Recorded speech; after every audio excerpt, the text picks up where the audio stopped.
We have some new leaks of the Google Pixel 4 that is apparently already being sold.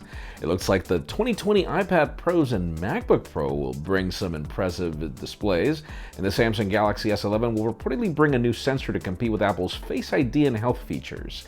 I'm Jaime Rivera. Hello, Techtober. I'm already feeling jet lagged and the month has barely begun, but at least we get to dress up. This is Pocketnow Daily.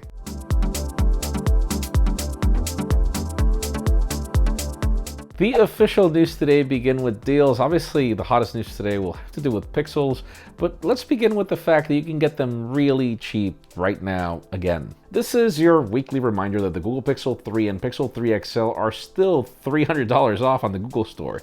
They also have a lot of deals for the Nest Hubs, the Chromecast, that you should definitely check out. I'm definitely a fan of the Nest Hub particularly, and now that the Hub Max is out, even better. You can learn more about everything in the description. Now let's talk about Motorola, but not for the reasons you think. I mean, I thought that I would be talking to you about a foldable Moto Razr soon, and they continue to be rumors, and instead the company continues to launch mid-rangers. We have new leaked recovered images of the Motorola One Macro. It's spotted in the Saudi Arabian online retailer.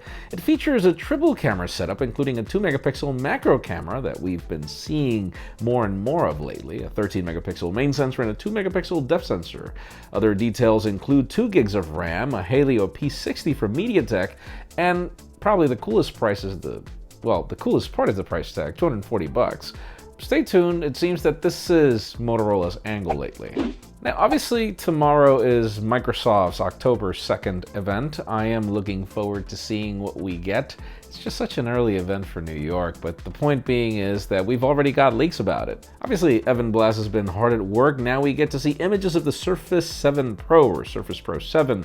We have a 13-inch and a 15-inch Surface laptop, and apparently there's an ARM-powered 2-in-1 device. Evan also mentions a dual-display Surface, but we don't have any pictures of that product. So obviously, it seems that Microsoft is going to come up with something awesome in addition to its regular products. Let's see what they are about. And how about if we move the spotlight over to the Samsung Galaxy S11? Obviously, now that iPhones are the news and that, the Galaxy Fold is also the news, we get to see more of what to expect with the S11 because rumors are the way to keep these products alive. We've got some patents of a device that brings an infrared spectrometer that sends electromagnetic waves, including IR and visible light. This could ideally tell you how much sugar is in a fruit, but more realistic uses include measuring CO2 or blood sugar levels and even detecting smoke.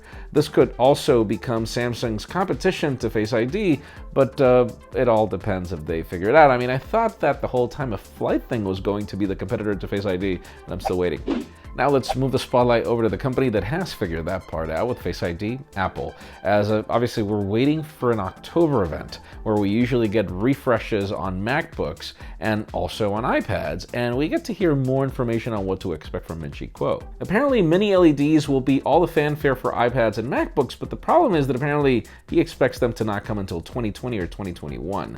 We will apparently have 10,000 mini LEDs on each of these devices compared to, for example, the 576 LEDs on the Pro XDR display. The size would also be from 10 to 12 inches on iPads, 15 to 17 inches on MacBooks, and these would also be high-end products most likely because many LEDs are supplied by LG and apparently are more expensive. So yeah, expect this to not make it to any of the entry-level products, most likely iPad Pros and MacBook Pros. Let's just hope the price tag doesn't go up. And finally, the hottest news today have to do with your daily dose of Pixel 4 leaks.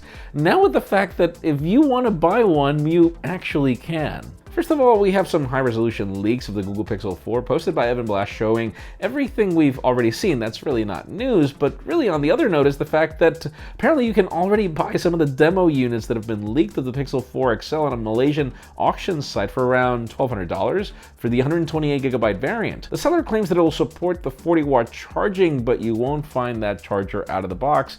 The thing about it is, listen, I'm still hoping that these leaks are of a device that is not going to be the final Pixel, that we're going to be surprised on their October-ish event. The thing about it is, let us know in the comments down below. I mean, $1,200, would you buy that auction product? Because, you know, I mean, it's a lot cheaper than a Fold. It pretty much costs what a XS Max, well, 11 Pro Max costs. So why not? I would, just for the fun of it, but still, let us know what you think in the comments down below. Friends, again, if you want to get the news earlier, follow us on Pocketnow.com and subscribe to our channel for more videos like this one. Also, follow us on social media as our extended coverage happens on Instagram, and follow me on my personal handles to see what I do with these phones. Please give this video a thumbs up if you like what you saw. I'm Jaime Rivera. Thanks so much for watching. We'll see you tomorrow.